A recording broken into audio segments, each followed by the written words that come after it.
기도하시겠습니다. 하나님의 자녀들이 예배의 자리에 있습니다. 이미 성령으로 충만케 하셨는 줄로 믿습니다. 영안을 여시셔서 하나님을 배우게 하여 주시고, 이제는 말씀을 받는 시간입니다. 영의 양식입니다. 영의 귀가 열려져서 반드시 하나님의 음성으로 듣게 하시옵소서. 연약한 종 사용하십니다.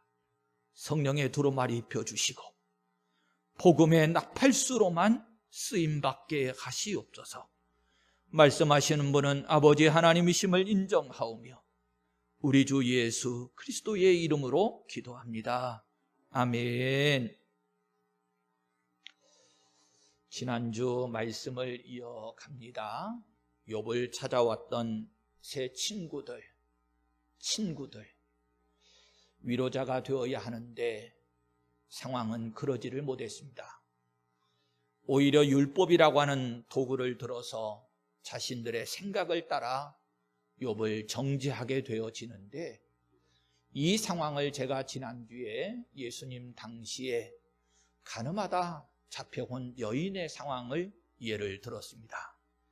군중들은 모세의 율법을 들어서 정죄하여 돌로 치려 하고요, 예수님께서는 복음을 들고 결국 여인의 죄를 용서해 주십니다. 하나님께서 우리에게 율법을 주셨습니다. 성도 여러분, 하나님이 주신 율법이 결단코 우리를 정죄하기 위해서 주신 율법이 아닙니다. 우리의 죄를 깨닫고 예수님 앞으로, 복음 앞으로 인도해 주시기 위해서 우리에게 율법을 주신 것이거든요. 여러분, 복음을 좀 보세요. 정죄는 하나님의 아들이신 예수님께서 대신 당하셨고요, 우리는 그리스도의 십자가로 하나님의 사랑으로 용서해 주셨습니다. 이게 복음입니다. 교회 공동체, 하나님 안에서 한 몸을 이룬 저와 여러분들, 우리가 무엇 들고 있는 겁니까? 율법을 들고 있습니까? 아니면 복음을 들고 있습니까? 먼저 나 자신에게도 필요한 것이 복음이고요, 성도와 성도들이 한 몸을 이루어서 영적으로 교제하는 교회 공동체 속에서도 성도와 성도들에게 필요하고 우리가 들어야 하는 것이 율법이라는 도구가 아니고요, 복음이라고 하는 것을 결단코 잊어버리시면 안 됩니다.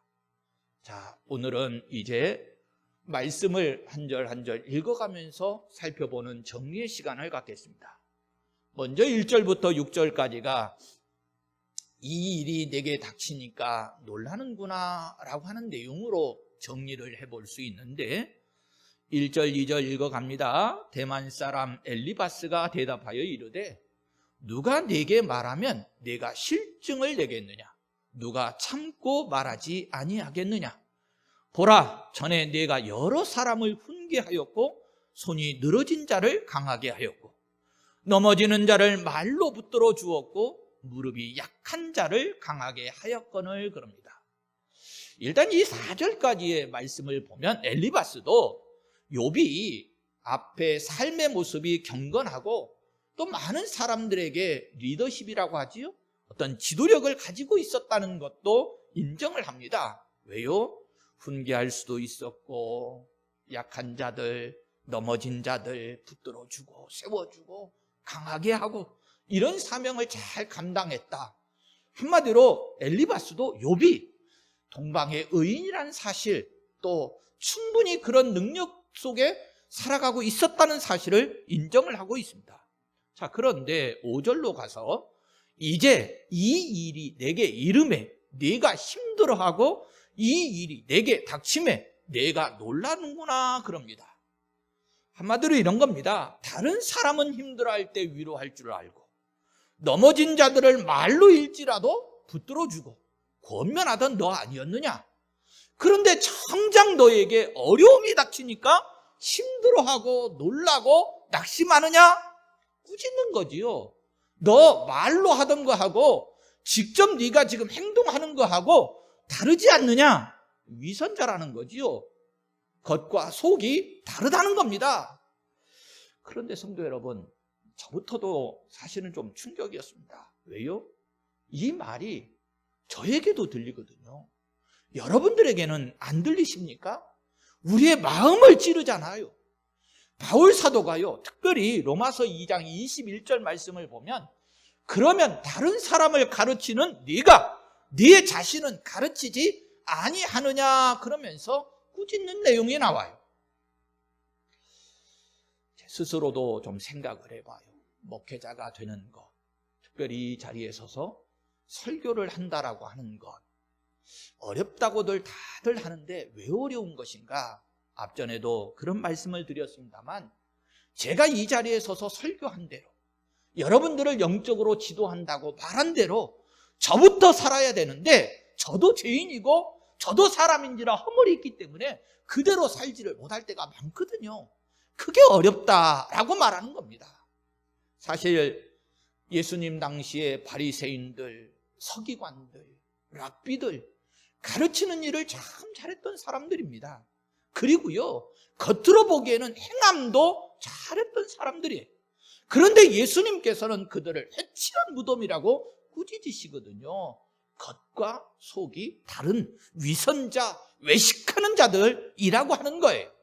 여러분, 이 소리를 우리가 들어야 합니다. 여기 있는 종부터도 들어야 되고 여러분들도 들으셔야 돼요. 우리가 하나님 앞에 진실하다라고 하는 것은요, 하나님 앞에서만이 아니에요. 삶의 자리에서도, 우리는 행함 속에서도 내 마음 중심까지도 진실할 수 있어야 되는데, 지금 엘리바스가 욥에게 지적하는 내용이 그런 겁니다. 욥아, 네가 건강하고 형통하고 잘 될 때에는 네가 말로 그렇게 지도하고 인도했지 않느냐? 그런데 정작 내게 어려움이 닥치니까 3장에서 우리가 살펴봤어요. 생일을 저주하고 낙심하는 욥. 이 모습을 함께 있었던 친구들도 보았거든요. 엘리바스도 보고, 이 일이 내게 이름에 내가 힘들어하고 이 일이 내게 닥침에 내가 놀라는구나 그러면서 지적을 해요. 여러분, 어떤 생각이 드세요? 이 엘리바스가 욥을 지적하고 있는 이 내용이 틀린 것처럼 보이십니까? 아니면 옳은 것처럼 보이십니까? 제가 성경대로 또 조금 이해를 좀 쉽게 할 수 있게 해드리기 위해서 오늘 우리가 가진 성경 말고 현대인의 성경이라고 하는 성경이 또 있죠. 번역을 조금 쉽게 해놓은 성경인데, 현대인의 성경에서 5절과 6절을 이렇게 번역해 놓았습니다. 그러나 어려움이 부딪히자 이젠 네가 오히려 낙심하고 당황하는구나. 네가 자신만만해하는 것은 너의 경건이 아니냐. 너에게 희망이 있다면 너의 흠없는 생활이 아니냐. 이렇게 번역을 해 놓았습니다. 성도 여러분, 그런데 지금 이 엘리바스라고 하는 사람이 욥에 대해서 이렇게 말을 하고 있는 이 모습이 제가 말씀을 읽어가면서도 의도가 느껴지는데, 이게요, 세워주기 위해서 정말로 욥을 사랑하기 때문에 권면하는 말로 들리지를 않고 오히려 비난하는 소리로 들리거든요. 그래서 목회자도 또 여러분들도 서로 함께 대화를 나누실 때 아무리 옳은 말일지라도 그 옳은 말에 사랑이 들어가지 않으면 그게 그 사람의 마음을, 받는 이의 마음을 움직일 수가 없는 거예요. 참 중요하지요. 그토록 의로운 삶을 사느라고 큰 소리 쳤던 욥아, 너 이제 보니 가짜였네? 이런 소리로 들려와요. 자, 그런데 그냥 말로 보면, 글로 보면 다 옳은 소리처럼 들리는데 왜 하나님께서는 이 글을, 이 말을 인정하지 않으실까라고 하는 거예요. 왜 그럴까요? 여러분, 하나님의 말씀 성경은 먼저 누구에게 적용시켜야 하는 영의 양식이냐면 나에게입니다. 나에게. 여러분들, 하나님의 말씀을 우리가 지식적으로 알아요? 그 말씀의 적용이 누구에게 먼저 돼야 됩니까? 나에게 먼저 돼야 돼요. 그 말씀을 알고 있는 나. 엘리바스가요, 성경을 읽어보니까 굉장히 지식에 율법에 능통한 사람이었습니다. 그런데 문제는 정말로 엘리바스 자신은 이 말을 욥에게 지금 욥을 정죄하고 꾸짖고 하는 이 말에 자신은 깨끗하고 자신은 과연 담대할 수 있느냐는 것이지요. 나중에 하나님께서 이 일을 지적하시는데 결론은 아니었다는 겁니다. 성도 여러분, 저나 여러분들이 말씀에 자신이 섰을 때 다른 이에게 권면할 수 있는데 그것도 사랑이 담겨진 권면이어야만 마음을 움직이고 하나님이 함께 역사하시고 다시금 변화시키고 새롭게 할 수 있는 거예요. 우리가 말을 하더라도 성경의 말씀을 들어서 전하는 말이 될지라도 그곳에 사랑이 없으면, 그리고 그 말씀이 나에게 먼저 적용되지 않으면 그 사람은 위선자, 가식적인 이중인격자, 외식하는 자 될 수밖에 없는 거예요. 중요한 영적인 교훈입니다. 자, 7절부터 11절까지는 더 옳은 말이 나와요. 뿌리는 자는 그대로 거둔다 라고 하는 의미를 담고 있는데 7절 읽어갑니다. 생각하여 보라. 죄 없이 망한 자가 누구인가? 정직한 자의 끊어짐이 어디 있는가? 죄 없이 망한 자가 없다. 원론적으로 맞는 말입니다. 성경은요, 로마서 5장 12절에 한 사람으로 말미암아 죄가 세상에 들어오고 죄로 말미암아 사망이 들어왔다, 이렇게 말씀합니다. 사망이 들어왔다. 결국 이 사망이 들어왔다는 말 속에는 저주나 질병이나 고통이나 애통이나 이런 부조리한 것들이 다 들어있는 내용이지요. 사망, 어떤 이에게 사망이 온 겁니까?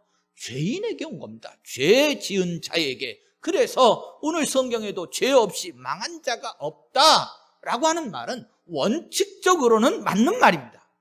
그리고 8절에 내가 보건대 악을 밭갈고 독을 뿌리는 자는 그대로 거두나니 그래요. 잠언서의 말씀처럼 심은 대로 거둔다는 거지요? 네, 맞는 말입니다.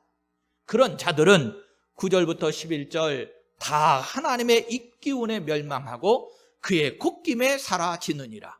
사자의 우는 소리와 젊은 사자의 소리가 그치고 어린 사자의 이가 부러지며 사자는 사냥한 것이 없어 죽어가고 암사자의 새끼는 흩어지느니라 그래요.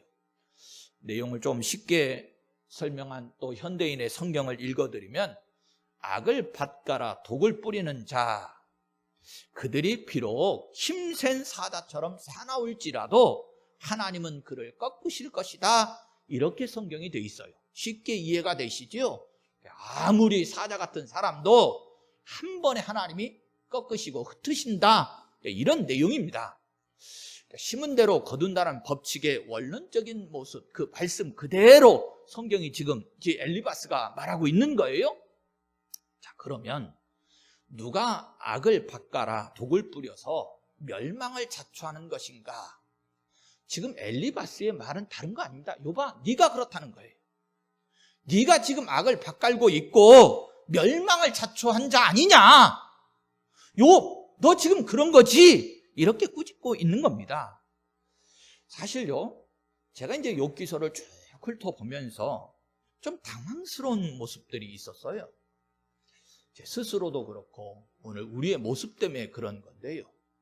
지금 욥의 친구들의 말이 마치 꼭 제가 하는 말처럼, 제가 여러분들에게 설교할 때나 뭐 권면할 때나 나누는 말처럼 그렇게 들리고요, 전혀 다르지를 않아요. 제가 앞서 그랬지요. 결말에 가서 그런데 하나님의 평가가 다르다. 분명히 성경에 기록된 말을 했고 율법에 있는 지식으로 말을 하고 있는 엘리바스인데, 그리고 그대로 욥에게 지금 전하고 있는데, 그런데 하나님의 결론은 다르다는 거예요. 38장 2절 읽어드렸었지요. 무지한 말로 생각을 어둡게 하는 자가 누구냐 그래요. 야, 네가 가진 지식이 정말로 그런 의미와 뜻인 줄 알아? 내가 율법을 준 목적이 그런 건 줄 알아? 너 무지하구나. 그리고 하나님의 의도와 뜻, 생각을 너는 지금 어둡게 만들고 있구나, 이렇게 꾸짖으시거든요.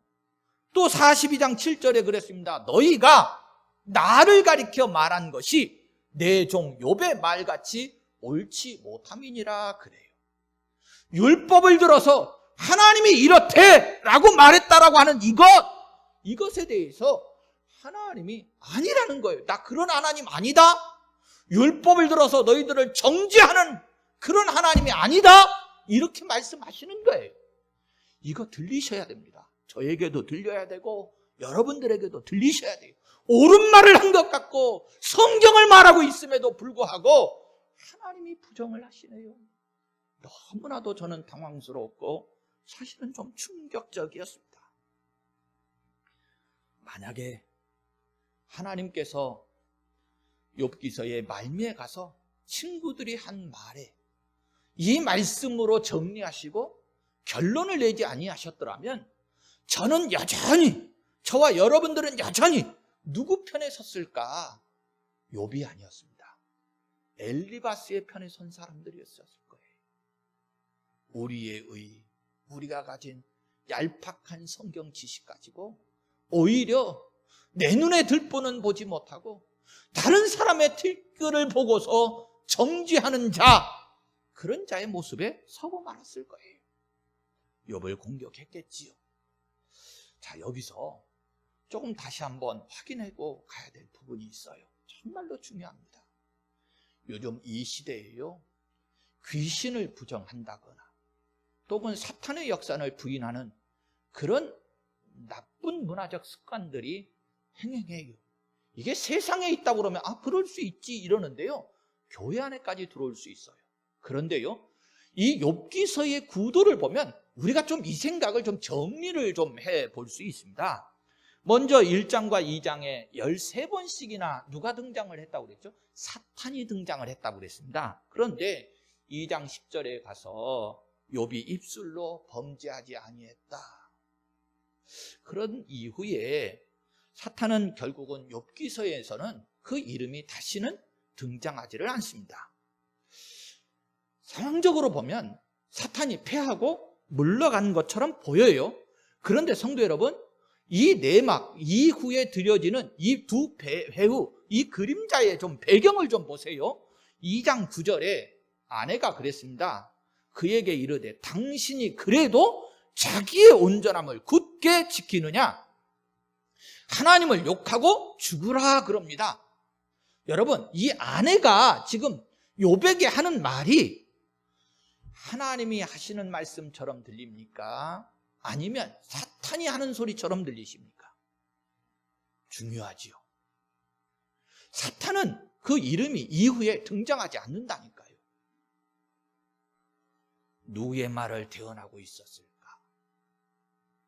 또한 엘리바스가요, 7절에 죄 없이 망한 자가 누구인가 그러면서 지금 욥이 보여지는 현상적으로 겉으로 망한 자처럼 보일 때 너 죄인이잖아 이렇게 지적하고 몰아붙이고 있는데, 오늘 이 엘리바스의 이 말, 여러분 누구의 말처럼 들리십니까? 하나님이 하시는 말씀처럼 들리세요? 아니면 분명히 율법을 들어서 옳은 말을 하는 것 같은데 사탄의 대언자처럼 보이십니까? 사탄은 패하고 떠난 것이 아닙니다. 이렇게 계속해서 하나님의 사람들을 공격하고 있습니다. 그것도요, 우는 사자와 같이 말입니다. 저와 여러분들의 육신의 눈에, 우리의 삶의 환경 속에 우리가 사탄이, 귀신이 느껴지지 않으십니까? 그러나 사탄은 이런 괴유를 사용합니다.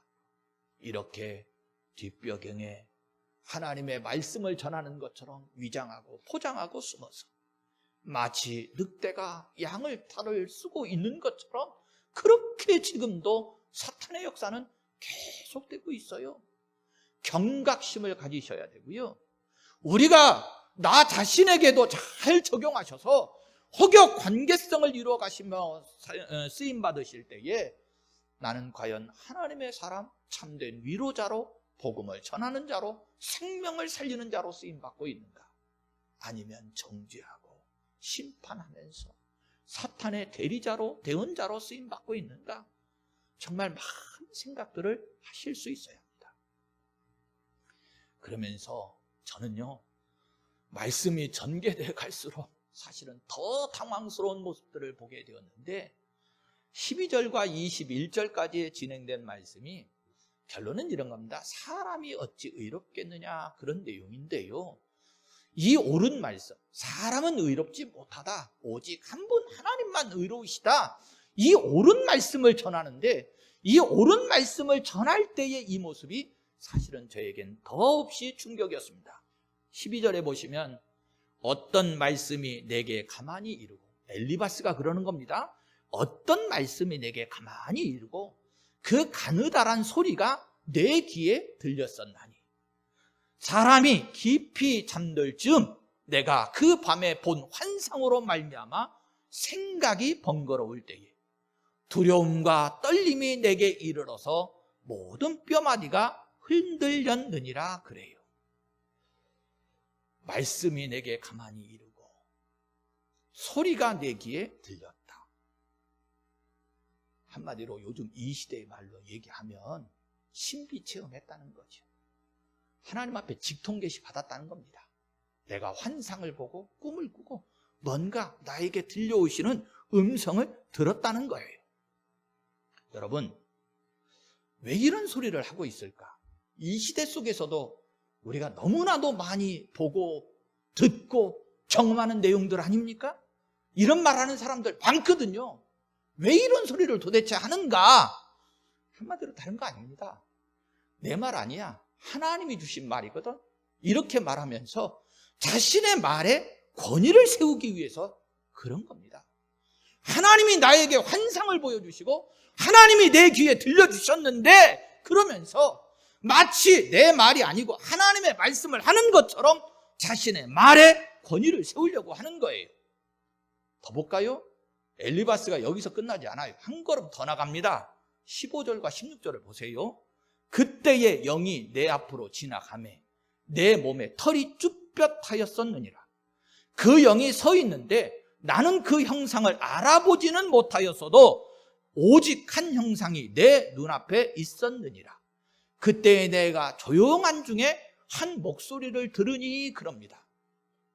여러분, 이 모습이 요즘 이 시대에 꼭 이렇게 말하는 사람들 보이지 않습니까? 섬뜩한 생각들을 성경이 이렇게 정확하게 이 시대의 가짜들의 모습도 이렇게 표현하고 있었네, 그대로 드러냈네, 그러는 거예요. 오늘날도요, 보았다, 들었다, 말씀하셨다 말하는 사람들이 얼마나 많은지 몰라요. 신령한 척 그러면서 자기 자신의 그 말씀을 적용하기보다 엘리바스처럼 다른 사람들을 판단하고 정지하고 그런 모습들이 너무나도 많이 있거든요. 17절에 사람이 어찌 하나님보다 의롭겠느냐, 사람이 어찌 그 창조하신 이보다 깨끗하겠느냐 그럽니다. 여러분, 이 말씀 맞는 말씀이에요? 틀린 말씀 아니지요? 사람이 어떻게 하나님보다 의롭겠어요? 사람이 어떻게 창조하신 이보다 더 깨끗할 수 있겠어요? 맞는 말씀이에요. 그리고요, 저는 이 말씀을 보면서 우리에게 주시는, 사실은 구속사에 있어서 우리 죄인된 우리에게 있어서는 정말로 풀어야 될 숙제거든요. 왜요? 저나 여러분들 죄인인데, 죄인은 어떤 사람들입니까?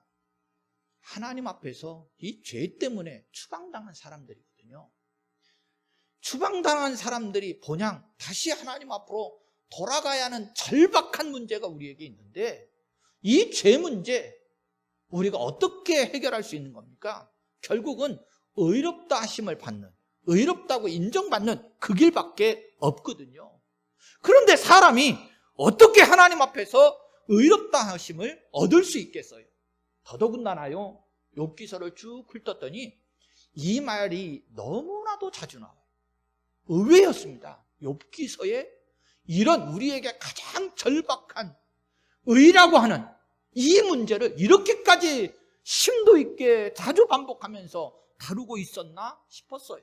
9장 2절에 가보면 인생이 어찌 하나님 앞에 의로우랴, 15장 14절에 가보면 여인에게서 난 자가 어찌 의롭겠느냐. 25장 4절에 가보면 그런즉 하나님 앞에서 사람이 어찌 의로우랴.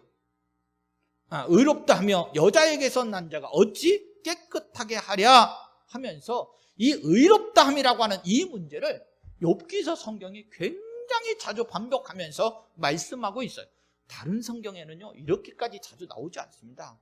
우리가 로마서 공부할 때에 한두 번 다루기는 했어도 이렇게까지 욥기서에서 중심 주제로 다뤄가고 있는 것은 찾아보기가 힘들어요.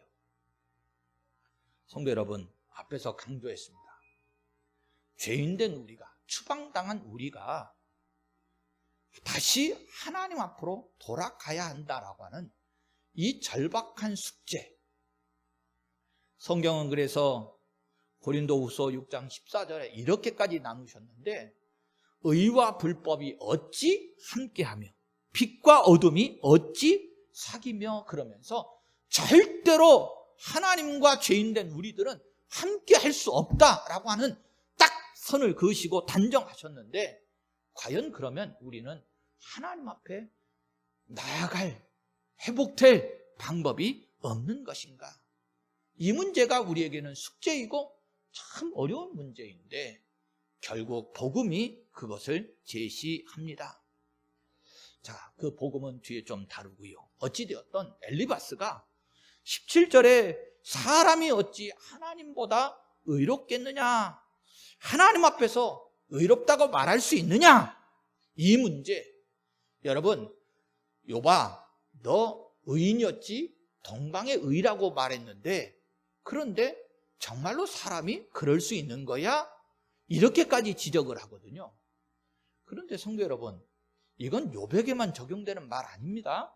늘 지금 하나님의 관점에서, 성경적 관점에서 보면 하나님이 지금 이 친구들을 바라보는 관점이 뭐냐면 욥에게 너 옳은 말처럼 내 말처럼 하고 있는 너, 그 말을 친구들 너에게는 지금 적용시키고 있느냐, 지금 이렇게 반문하시는 거거든요. 성도 여러분, 지금 이 엘리바스는 욥에게는 이 말을 적용시키면서 자신과 친구들, 자기들에게는 이 말씀을 적용시키지를 않습니다. 무관한 것처럼 보여지거든요. 성경도요, 이 말씀을 부인하지는 않습니다. 정말로 이 말씀은 중요한 말씀이에요. 이 신약에 가봐도 갈라디아서 2장 16절 말씀에 보면 율법의 행위로는 의롭다함을 얻을 육체가 없다 그러면서 결국은 우리 인생들이 하나님 앞에 의롭다함을 얻을 수 있는 길은 율법 속에서 우리가 이 땅을 살아가면서 행하는 행함 속에서는 있을 수 없는 일이라고 명확하게 딱 선을 그어 놓으셨습니다. 자, 친구들은 이렇게 정지하는 걸로 끝나요. 여러분, 결국 우리가 어떤 문제 제기를 했으면 답이 필요하잖아요. 그렇죠? 답이 없는 문제 제기는 무의미하고요, 상처만 줍니다. 그렇지요? 자, 그런데 욥은요, 이후에 나아가면서 다루기 때문에 짧게 설명을 드리면 답을 가지고 있었습니다. 이렇게 자신이 당한 아픔 속에 친구들이 정죄할 때에 친구들은 정죄하는 것으로 끝났지만 욥은 답을 가지고 있었어요. 그 답이 19장 25절에 나의 대속자가 살아계시니 그러면서 고백을 하고요, 그 그림자와 예표였던 번제를 드리는 것으로 답을 가지고 있었습니다. 성도 여러분, 로마서 3장 24절에 그럽니다. 그리스도 예수 안에 있는 속량으로 말미암아 하나님의 은혜로 값없이 의롭다 하심을 얻은 자 되었느니라. 이게 복음이고 답이었던 거예요. 속량이라는 거지요. 친구들은 문제만 제기하면서 정죄할 뿐이었지만 욥은 이렇게 복음의 답을 붙잡고 가지고 있었습니다. 구약시대에, 족장시대에 살았던 사람임에도 불구하고 말입니다. 오늘 이 시대에 우리는 이미 예수님이 오신 이후의 시대를 살아가고 있습니다. 그럼에도 불구하고 복음 앞에 서지 못한 이들이 얼마나 많이 있는지 몰라요. 성도 여러분, 욥기서를 우리가 계속 다루어가면서 만나는 것은 다른 것 아닙니다. 복음을 만나는 것이고요. 욥이 가지고 있었던 그 복음이 해답이라고 하는 것을 하나님의 말씀으로 저와 여러분들이 듣게 될 거예요. 이 시대를 살아가면서 저와 여러분들이 복음 앞에 설 수 있기를 예수님의 이름으로 축원합니다. 아멘.